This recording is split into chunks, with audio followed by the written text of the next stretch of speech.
Indian വനങ്ങളിലെ കൗതുകകരമായ ഒരു ജീവിയാണ് തേൻകരടി, സ്ലോത്ത് ബെയർ. ഇവയുടെ ചരിത്രവും പ്രത്യേകതകളും. തേൻകരടിയുടെ ചരിത്രവും പശ്ചാത്തലവും. തേൻകരടികൾ പ്രധാനമായും ഇന്ത്യൻ ഉപഭൂഖണ്ഡത്തിലാണ് ഉത്ഭവിച്ചത്. ഏകദേശം 18 ലക്ഷം വർഷങ്ങൾക്ക് മുമ്പ് പ്ലെയ്സ്റ്റോസിൻ ഇപ്പോക്ക് മറ്റ് കരടി വർഗ്ഗങ്ങളിൽ നിന്ന് വേർപെട്ടാണ് ഇവ ഒരു പ്രത്യേക വിഭാഗമായി പരിണമിച്ചത് എന്ന് ഗവേഷകർ കരുതുന്നു.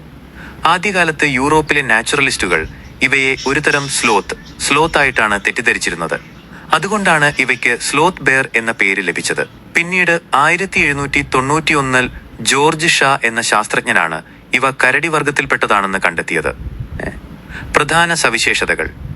തേൻകരടികൾ മറ്റ് കരടികളിൽ നിന്ന് വ്യത്യസ്തരാകുന്നത് അവയുടെ ഭക്ഷണരീതിയും ശരീരപ്രകൃതിയും കൊണ്ടാണ്. പേരിന് പിന്നിൽ ഇവയ്ക്ക് മുൻപിലെ 2 പല്ലുകൾ, ഇൻസൈസേഴ്സ്, ഇല്ല. ഇത് ചിതലുകളെയും ഉറുമ്പുകളെയും എളുപ്പത്തിൽ വായ കൊണ്ട് വലിച്ചെടുക്കാൻ സക്ഷൻ സഹായിക്കുന്നു. ശരീരം കറുത്ത നിറത്തിലുള്ള കട്ടിയുള്ള രോമങ്ങളും നെഞ്ചിൽ വെളുത്ത നിറത്തിലുള്ള V- അല്ലെങ്കിൽ Y ആകൃതിയിലുള്ള അടയാളവും ഇവയുടെ പ്രത്യേകതയാണ്.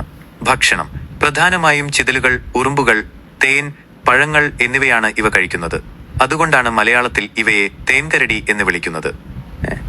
കേരളത്തിലെ സാന്നിധ്യം. കേരളത്തിലെ പശ്ചിമഘട്ട മലനിരകളിൽ തേൻകരടികളെ ധാരാളമായി കണ്ടുവരുന്നു. പ്രധാന മേഖലകൾ: വയനാട് വന്യജീവി സങ്കേതം, Parambikulam, Periyar tiger reserve, silent Valley എന്നിവിടങ്ങളിൽ ഇവയുണ്ട്. സ്വഭാവം: സാധാരണഗതിയിൽ ഇവ മനുഷ്യരെ ഭയപ്പെടുന്നവരാണ്, എന്നാൽ പെട്ടെന്ന് പ്രകോപിതരായാൽ വളരെ അപകടകാരികളുമാണ്. നിലവിലെ അവസ്ഥ: മുൻകാലങ്ങളിൽ കടുവക്കളി അല്ലെങ്കിൽ തെരുവ് സർക്കസുകൾക്കായി ഇവയെ വ്യാപകമായി പിടികൂടിയിരുന്നു, ഡാൻസിംഗ് ബെയർസ്. എന്നാൽ വന്യജീവി സംരക്ഷണ നിയമങ്ങൾ കർശനമാക്കിയതോടെ ഈ രീതി ഇന്ന് ഇന്ത്യയിൽ പൂർണ്ണമായും നിരോധിക്കപ്പെട്ടിട്ടുണ്ട്. അറിഞ്ഞിരിക്കേണ്ട കാര്യം: IUCN റെഡ് ലിസ്റ്റ് പ്രകാരം തേൻകരടികൾ നിലവിൽ അപകട സാധ്യതയുള്ള വൾണറബിൾ വിഭാഗത്തിലാണ് ഉൾപ്പെടുന്നത്. വനനശീകരണവും മനുഷ്യരുമായുള്ള സമ്പർക്കവുമാണ് ഇവ നേരിടുന്ന പ്രധാന വെല്ലുവിളികൾ. പാവം എന്ന് തോന്നിപ്പിക്കുമെങ്കിലും അത്യാവശ്യം കുസൃതിയും ശക്തിയുമുള്ള മൃഗമാണ് ഇന്ത്യൻ സ്ലോത്ത് ബെയർ അഥവാ നമ്മൾ സ്നേഹത്തോടെ വിളിക്കുന്ന തേൻകരടി. തേൻകരടിയെയും കാടിനെയും ആസ്പദമാക്കി ഒരു ചെറിയ കഥ. കുറുമ്പൻ കരിക്കുട്ടനും. പശ്ചിമഘട്ടത്തിലെ ഇടതൂർന്ന കാടിനുള്ളിലായിരുന്നു കരിക്കുട്ടൻ എന്ന തേൻകരടിയുടെ താമസം. കറുത്തിരുണ്ട്, നെഞ്ചിൽ വെളുത്ത ഒരു B- അടയാളമുള്ള കരിക്കുട്ടൻ കാട്ടിലെ എല്ലാവർക്കും പ്രിയപ്പെട്ടവനായിരുന്നു. പക്ഷെ അവന്റെ ഒരേയൊരു ബലഹീനത തേനായിരുന്നു. ഒരു ദിവസം കാടിന്റെ അങ്ങേയറ്റത്തുള്ള വലിയൊരു മരത്തിൽ വമ്പൻ തേനീച്ചക്കൂട് കരിക്കുട്ടൻ കണ്ടു. പക്ഷെ അവിടെ എത്തുക അത്ര എളുപ്പമായിരുന്നില്ല. കരിക്കുട്ടന്റെ ബുദ്ധി: 1. ശബ്ദമുണ്ടാക്കാതെ നീങ്ങുക. തന്റെ വലിയ നഖങ്ങൾ ഉപയോഗിച്ച് മരത്തിൽ പതുക്കെ കയറി. 2. വായു വലിച്ചെടുക്കൽ. തേൻകരടികൾക്ക് മുന്നിലെ പല്ലുകൾ കുറവായതുകൊണ്ട് അവർക്ക് വായ ഒരു കുഴൽ പോലെയാക്കി പ്രാണികളെയും തേനീച്ചകളെയും ഉള്ളിലേക്ക് വലിച്ചെടുക്കാൻ വാക്യൂം സക്ഷൻ കഴിയും. 3. പ്രതിരോധം. തേനീച്ചകൾ കുത്താൻ വന്നുവെങ്കിലും കരിക്കുട്ടന്റെ കട്ടിയുള്ള രോമങ്ങൾ അവനെ സംരക്ഷിച്ചു. അങ്ങനെ വയറു നിറയെ തേൻ കുടിച്ച് മരത്തിന്റെ ചുവട്ടിൽ അല്പം ചിതലുകളെയും ഭക്ഷിച്ച് കരിക്കുട്ടൻ സുഖമായി ഉറങ്ങി.